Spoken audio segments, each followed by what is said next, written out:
মোহতারাম হাজিরিন, আল্লাহ সুবহানাহু তাআলা এই পৃথিবীর মানুষের দুনিয়াতে শান্তি আর পরকালে মুক্তির জন্য মহাগ্রন্থ আল কোরআন নাজিল করেছেন।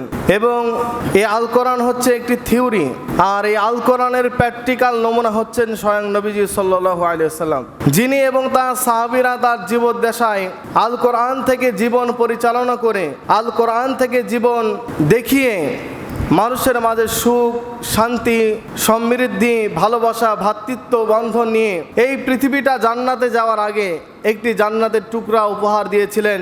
সেই নবী সাল্লাল্লাহু আলাইহি ওয়াসাল্লামের জীবনী সম্পর্কে ইনশাআল্লাহ আজকে কিঞ্চিত আলোকপাত করার চেষ্টা করব। ওমা তৌফিক ইল্লা বিল্লাহ। সংক্ষেপে বলতে চাই, যদি এই পৃথিবীর মানুষ আজও দুনিয়াতে শান্তি চায় আর পরকালে মুক্তি পেতে চায়, তাহলে একটি কথা, একটি আদর্শের বিকল্প আর কোনো পথ নেই।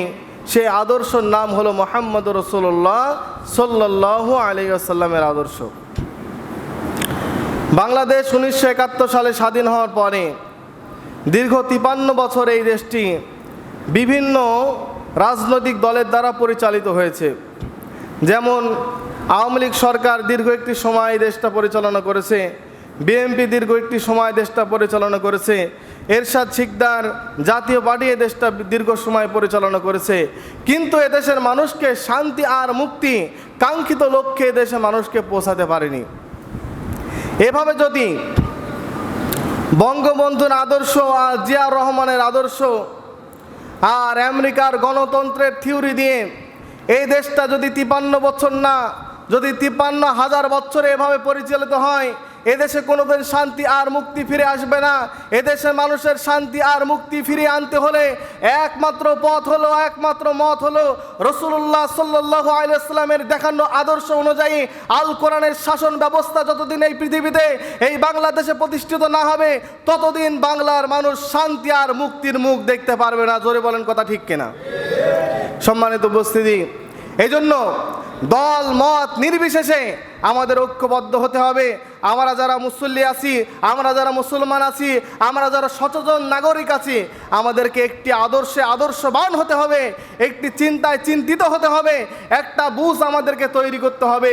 এদেশের মানুষকে মুক্তি কেউ দিতে পারেনি, ওই তন্ত্র মন্ত্র দিয়ে আর মুক্তি কেউ দিতে পারবে না। এদেশের মানুষকে মুক্তি দিতে হলে আল কোরআনের শাসন ব্যবস্থার বিকল্প কোনো পথ নেই। তাই আমাদের ইসলামী দলের সাথে ঐক্যবদ্ধ হয়ে আমাদের কাজ করতে হবে। আল্লাহ আমাদের বোঝার আমল করার তৌফিক দান করুক বলে আল্লাহুম্মা আমিন। প্রিয় উপস্থিতি, আপনারা জানেন রবিউল আওয়াল মাস চলতেছে। রবিউল আওয়াল মাস হলো রাসূলুল্লাহ সাল্লাল্লাহু আলাইহি ওয়াসাল্লামের আগমনের মাস। আজকে আমার মূল আলোচ্য বিষয় হচ্ছে নবীজি সাল্লাল্লাহু আলাইহি ওয়াসাল্লামের জীবনী, আদর্শ, আমাদের শিক্ষা। নবীজি সাল্লাল্লাহু আলাইহি ওয়াসাল্লামের জীবনী আদর্শ ব্যতীত উম্মতের সংশোধন, উম্মতের মুক্তি, উম্মতের হেদায়েত, উম্মতের শান্তি আসতে পারে না। তাই প্রত্যেকটা মুসলমানকে নবীজির জীবনী আমাদের বেশি বেশি জানার দরকার। আমি শুরু থেকে নিয়ে সংক্ষিপ্ত আকারে নবীজি সাল্লাল্লাহু আলাইহি ওয়াসাল্লামের জীবনীর বাল্যকালটি আপনাদের সামনে তুলে ধরার চেষ্টা করব। প্রিয় উপস্থিতি, আল্লাহ সুবহানাহু তাআলা এই পৃথিবীর শুরুলগ্ন থেকে, একদম শুরুলগ্ন থেকে মানুষের মুক্তি আর হেদায়েতের পথ দেখানোর জন্য প্রত্যেকটা জামানাতে আল্লাহ তাআলা মানুষের মাঝে মানুষের স্রষ্টার পরিচয় যেন সে পায়, এই জন্য আল্লাহ তাআলা নবী রাসূলকে পাঠিয়েছিলেন, যার সংখ্যা বলা হয় 1,24,000। আর আল্লাহ রাব্বুল আলামিন এই নবী রাসূলকে সঠিক পথে পরিচালিত করার জন্য 104খানা কিতাব আল্লাহ রাব্বুল আলামিন এই পৃথিবীতে আল্লাহর কিতাব নবী রাসূলের মাধ্যমে আল্লাহর কথাগুলি মানুষের মধ্যে তুলে ধরার জন্য আল্লাহ তাআলা পাঠিয়েছিলেন। কিন্তু এই 104খানা কিতাব এবং 1,24,000 নবী রাসূলের মধ্যে সকল কিতাবে আর সকল নবী রাসূলই আমাদের নবী মুহাম্মদুর রাসূলুল্লাহ সাল্লাল্লাহু আলাইহি ওয়াসাল্লামের আগমনের সুসংবাদ, নবীজির মুক্তির সুসংবাদ, নবীজি শ্রেষ্ঠ নবী, নবীজি আখের নবী, নবীজি সর্বোত্তম নবী, নবীজি সকলের নবীর নবী, নবীজির সমস্ত উম্মতের নবী, সমস্ত কুল কায়নাতের নবী। এই সুসংবাদ প্রত্যেক নবী প্রত্যেক কিতাবে আল্লাহ তাআলা প্রত্যেক জামানায় প্রত্যেক উম্মতকে দিয়েছিলেন বলে সুবহানাল্লাহ। প্রিয় উপস্থিতি, আমরা এমন একজন নবীর উম্মত হতে পেরেছি যেই উম্মতের বর্ণনা, যেই উম্মতের শ্রেষ্ঠত্ব মর্যাদা সম্পর্কে আল্লাহ অন্যান্য কিতাবে এমনভাবে বর্ণনা করেছেন। তাওরাতের মধ্যে রয়েছে, জবুরের মধ্যে রয়েছে, ইনজিলের মধ্যে রয়েছে। ওই সময়কার নবীগণ একথা বলেছেন যে আল্লাহ, স্বয়ং হযরত ঈসা আলাইহিস সালাম একথা বলেছেন, আল্লাহ আপনি যদি আমাকে নবী না বানিয়ে যদি এই মুহাম্মদ সাল্লাল্লাহু আলাইহি ওয়াসাল্লামের উম্মত বানাতেন তাহলে আমি ঈসা আরও বেশি খুশি হতাম বলে সুবহানাল্লাহ। সব নবী এই দোয়া করেছে, হযরত ঈসা আলাইহিস সালাম সবথেকে বেশি এই দোয়া করেছেন। আল্লাহ তাআলা ওনার দোয়াকে কবুল করেছেন। উনি এই দুনিয়াতে আবার আসবেন, তবে নবী হিসাবে আসবেন না, উনি এই দুনিয়াতে মুহাম্মদ সাল্লাল্লাহু আলাইহি ওয়াসাল্লামের উম্মত হিসাবে আগমন করবেন বলে সুবহানাল্লাহ। প্রিয় উপস্থিতি, নবী সাল্লাল্লাহু আলাইহি ওয়াসাল্লামের আগমনের সুসংবাদ আল্লাহ যেমনভাবে প্রত্যেকটা নবী রাসূল এবং কিতাবের মধ্যে দিয়েছেন, এর আগে আল্লাহ তাআলা যখন পৃথিবী সৃষ্টি করেননি, পৃথিবীর সৃষ্টির 1000 বছর আগে আল্লাহ তাআলা যখন রুহুর জগতে মানুষদেরকে জিজ্ঞাসা করেছিলেন, আলাস্তু বিরব্বিকুম, আমি কি তোমাদের রব নই? তখন সকল উম্মত একসাথে এক বাক্যে বলেছিল, কলু বালা, হ্যাঁ হে রব্বুল আলামিন, আপনি হচ্ছেন আমাদের রব, আপনি হচ্ছেন আমাদের প্রভু।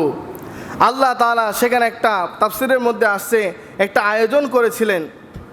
সেই আয়োজনের মধ্যে মূল বক্তব্য কিন্তু ছিল বিশ্বনবী সাল্লাল্লাহু আলাইহি ওয়াসাল্লামের প্রশংসার বক্তব্য বলে সুবহানাল্লাহ।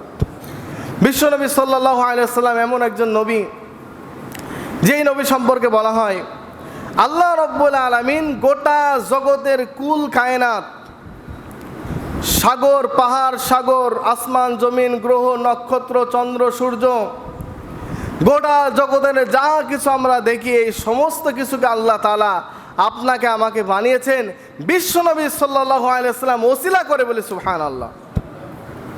এবার আসুন নবীজি কেমন নবীজি, আমরা সিরাত থেকে, সিরাতুন নবী সাল্লাল্লাহু আলাইহি ওয়াসাল্লাম থেকে আমরা নবীজি সাল্লাল্লাহু আলাইহি ওয়াসাল্লামের জন্মের আগমনের কিছু ঘটনা শুনে নেই। বিশ্বনবী সাল্লাল্লাহু আলাইহি ওয়াসাল্লাম যখন মা আমেনার গর্ভে যখন আসলেন, বিশ্বনবী সাল্লাল্লাহু আলাইহি ওয়াসাল্লাম এত বরকতময় নবী, যখন মা আমেনার গর্ভে আসলেন, মা আমেনা বর্ণনা করেন যে মুহাম্মদ যখন আমার পেটে এসেছে সঙ্গে সঙ্গে আমি বুঝতে পেরেছি আমার শরীর থেকে আল্লাহ তাআলা একটা এমন সুন্দর জান্নাতি সুঘ্রাণ ছড়িয়ে দিচ্ছেন, যেই সুঘ্রাণ আমি আমার জীবনে কোনো দিনও আমার নাকে স্পর্শ করিনি বলে সুবহানাল্লাহ। আব্দুল মুত্তালিব মুহাম্মদ সাল্লাল্লাহু আলাইহি ওয়াসাল্লামের দাদা, ওই সময় মক্কার মধ্যে প্রচলন ছিল যে বিধবা নারী তারা সুঘ্রাণ ব্যবহার করতে পারবে না। নবীজি যখন মা আমিনার গর্ভে আসলেন, ইতিহাস আমরা জানি কম বেশি, তখন নবীজির বাবা দুনিয়া থেকে বিদায় নিয়ে চলে গেছেন।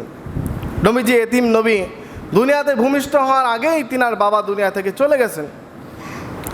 নবীজি সাল্লাল্লাহু আলাইহি ওয়াসাল্লাম যখন মা আমিনার পেটে আসলেন, তখন তিনি যেখানে যায় শুধু সুঘ্রাণ আর সুঘ্রাণ, তখন সব জায়গায় শুধু খুশবু আর খুশবু। সেই খুশবুতে গোটা মক্কাবাসী একদম মোহিত হয়ে গেছিল।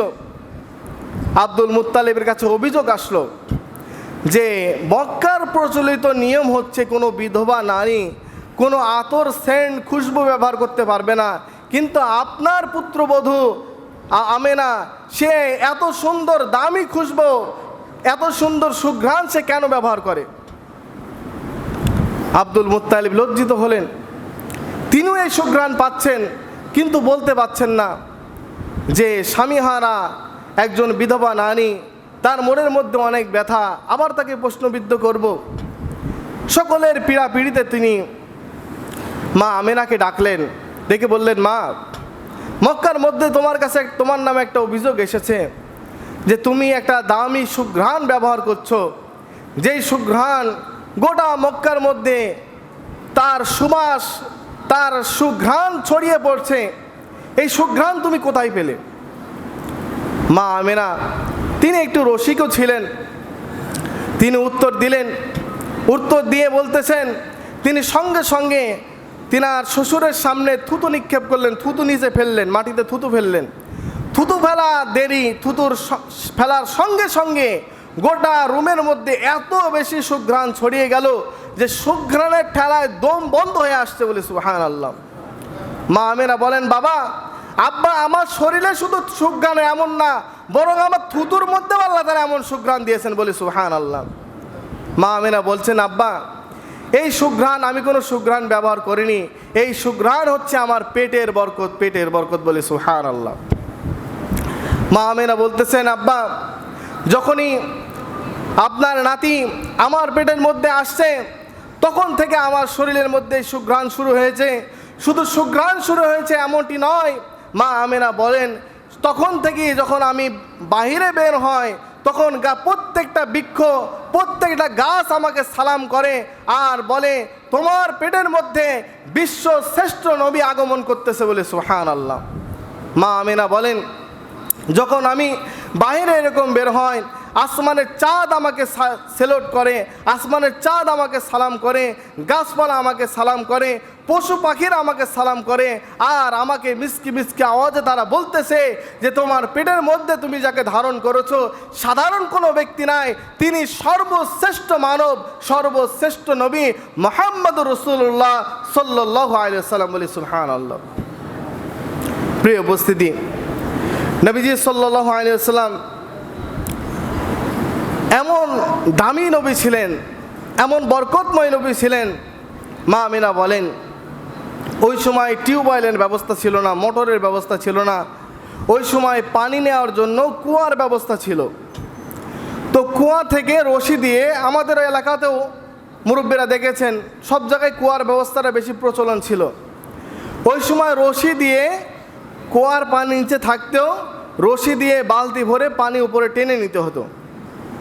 মুহাম্মদ সাল্লাল্লাহু আলাইহি ওয়াসাল্লাম যখন মা আমিনার পেটে আসলো, মা আমিনা বলেন এরপর আমি যখন পানি আনতে যাই, পানি আনতে যাওয়ার সময় কুয়ার পাশে যখন আমি দাঁড়াই, দাঁড়ানোর সঙ্গে সঙ্গে কুয়ার পানি একদম আমার হাতের নিকারে, একদম আমার হাতের কাছে উপরে উঠে আমাকে সালাম করে আর বলতে থাকে কুয়ার পানির জবান খুলে আওয়াজ আসতে থাকে, আমিনা তুমি এত দূর কষ্ট করে এসেছো কেন, বিশ্বনবীকে নিয়ে এসেছো কেন, আদেশ দিলে আমরা পানি স্রোত প্রবাহিত হয়ে তোমার বাড়িতে পৌঁছে দিলাম বলে সুবহানাল্লাহ।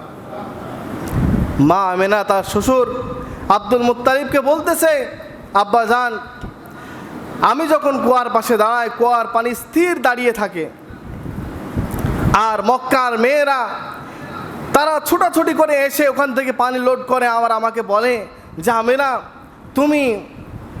তুমি একটু দাঁড়িয়ে থাকো, তুমি চলে গেলে পানি নিচে নেমে যাবে, তুমি একটু দাঁড়িয়ে থাকো, তোমার বরকতে পানি উপরে উঠে এসেছে, তুমি চলে গেলে পানি নিচে নেমে যাবে।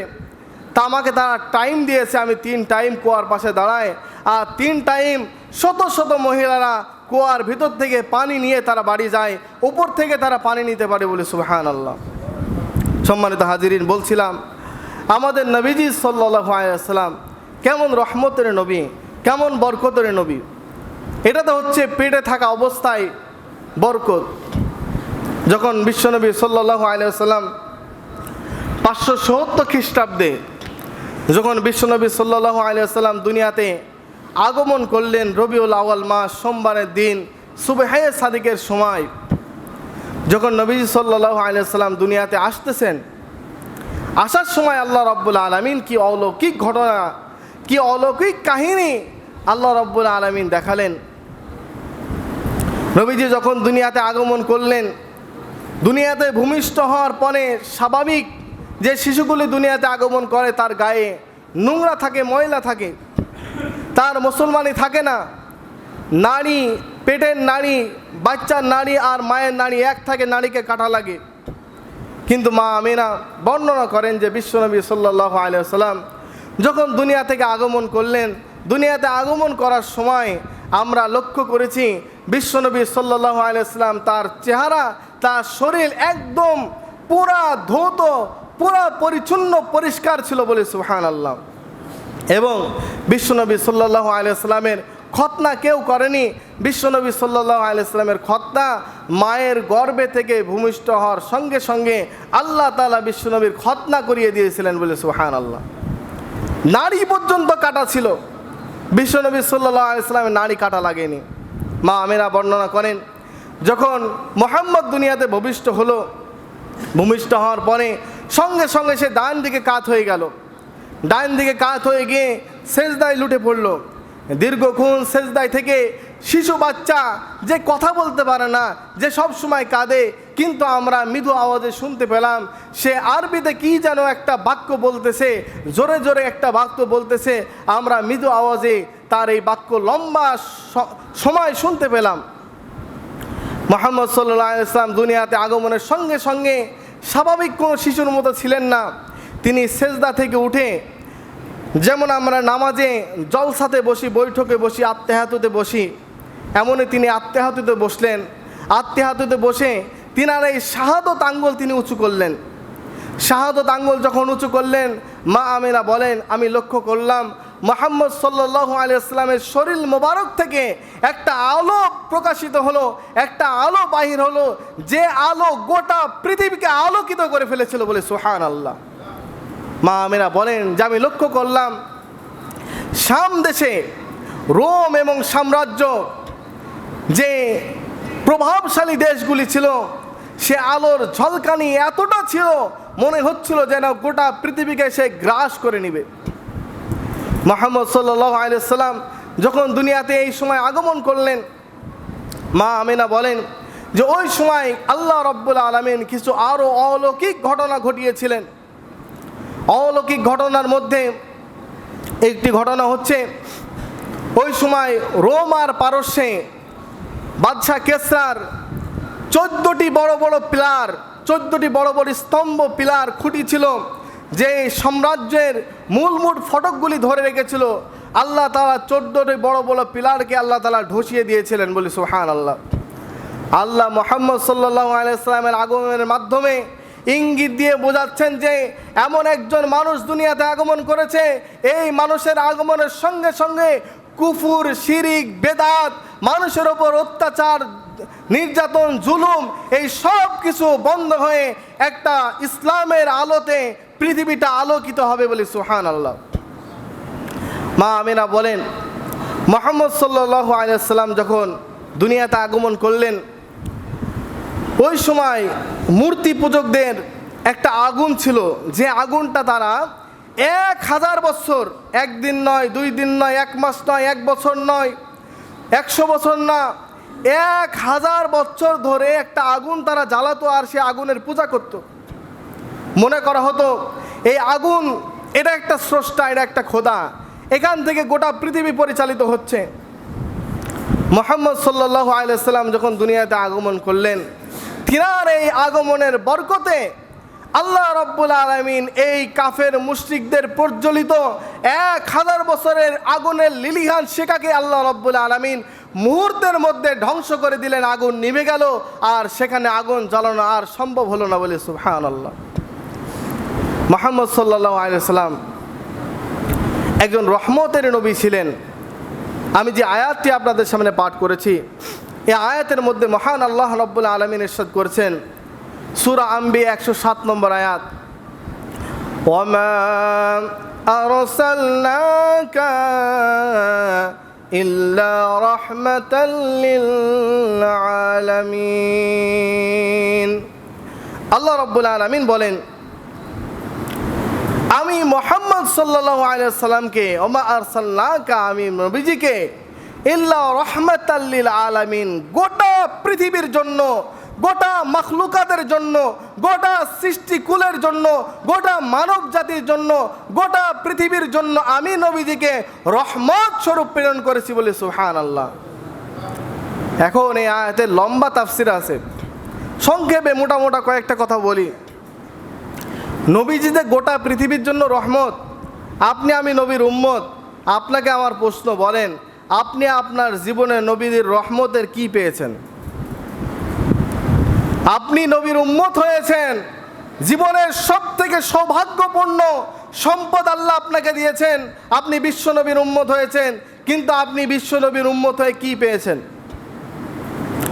বিশ্বনবীর উম্মত হয়ে সবথেকে বড় এই উম্মতের পাওনা হচ্ছে নবীজি সাল্লাল্লাহু আলাইহি ওয়াসাল্লামের উম্মত হওয়া, মানে তার সুন্নতের আদর্শ লালন পালন করে হেদায়েতের মহা মূল্যবান সম্পদ অর্জন করা।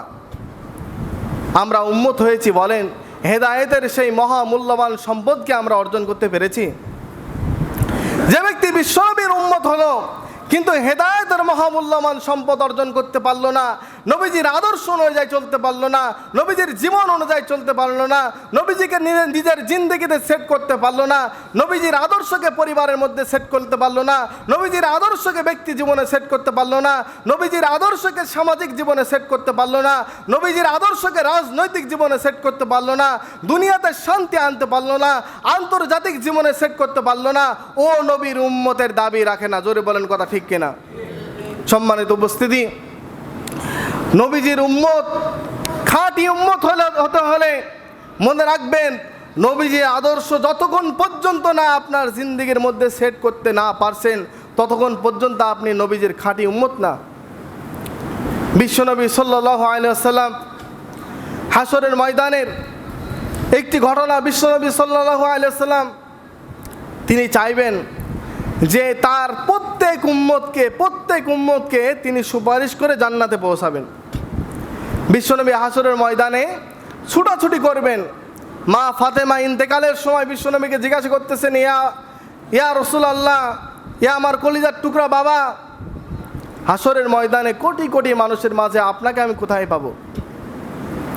বিশ্বনবী বলতেছেন যে আমি আমার উম্মতের নাজাতের জন্য একবার মিজানের কাছে ছুটে যাব, একবার ফুলসিরাতের কাছে ছুটে যাব, একবার জাহান্নামের গেটের কাছে ছুটে যাব। আমি দেখব কোন উম্মতের মিজানের আমলনামা কম হচ্ছে, আমি নবী সুপারিশ করে তার আমলনামা বাড়িয়ে দেব বলে সুবহানাল্লাহ।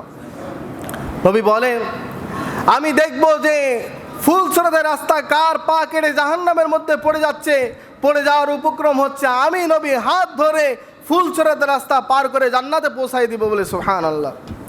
নবীজি বলেন, আমি নবী জাহান্নামের গেটের কাছে দাঁড়িয়ে থাকবো, দেখবো আমার কোন উম্মত জাহান্নামের মধ্যে যাচ্ছে, আমি নবী হাত ধরে আল্লাহর কাছে সুপারিশ করে জান্নাতে পৌঁছাই দিব বলে সুবহানাল্লাহ।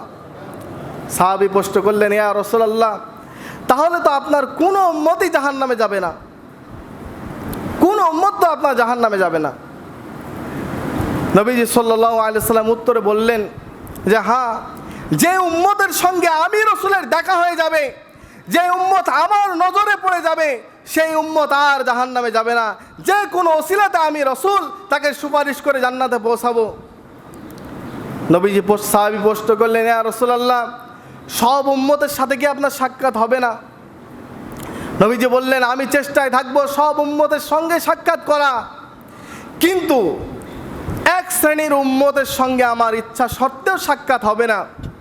আল্লাহ সাক্ষাৎ করাবেন না, সেই উম্মতের সাথে আর আমার সাথে মাঝখানে আল্লাহ পাসির গেড়ে দিবেন, পর্দা ঢেলে দিবেন, আড়াল করে দিবেন, আমার চোখের বাহিরে করে দিবেন। তাদের সঙ্গে আমার আর সাক্ষাৎ হবে না। তাদেরকে ফেরেশতারা ধরে ধরে জাহান্নামের মধ্যে আমার দেখা অগোচরেই চলে যাবে। সাহাবী প্রশ্ন করলেন, ইয়া রাসূলুল্লাহ, সে উম্মত কারা? নবীজি বললেন, যারা আমার রাসূলের জিন্দেগি শোনার পরেও, আমার আদর্শ শোনার পরেও, কোরআনের বাণী শোনার পরেও যারা ইসলামের পথে আসেনি, আমার সুন্নতকে পালন করেনি, নিজের জীবনের মধ্যে সুন্নত আঁকড়ে ধরেনি, ইসলাম প্রতিষ্ঠার জন্য যারা চেষ্টা করেনি, আমি রাসূলের সঙ্গে আর তাদের সঙ্গে আল্লাহ হাসরের ময়দানে প্রাচীর গেড়ে দিবেন, প্রাচীর গেড়ে দিবেন।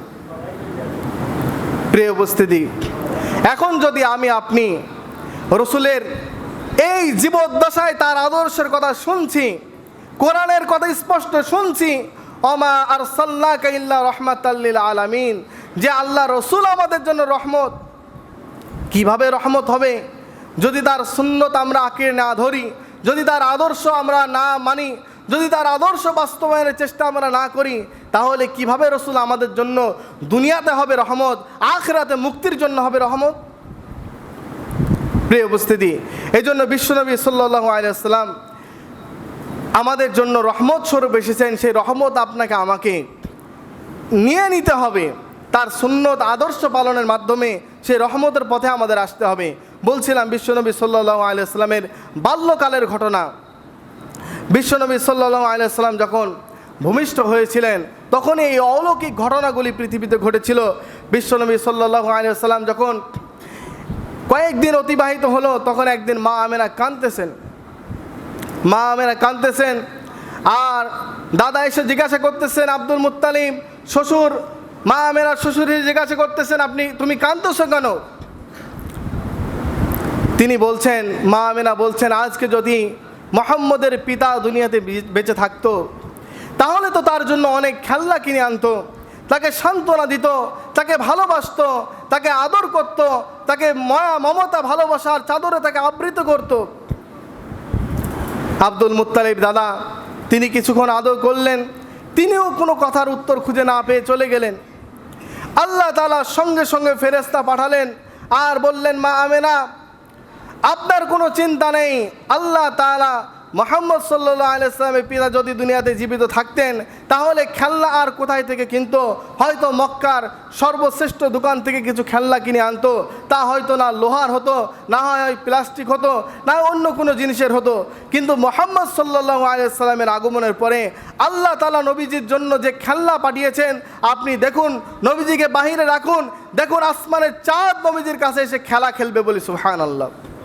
মা আমেনা নবীজিকে বাইরে একটা চৌকির উপর রাখলেন। চৌকির উপর রাখতে দেরি সঙ্গে সঙ্গে আল্লাহ তাআলা আসমানের মেঘকে নবীজির উপরে ছায়া দিতে লাগলেন বলে সুবহানাল্লাহ।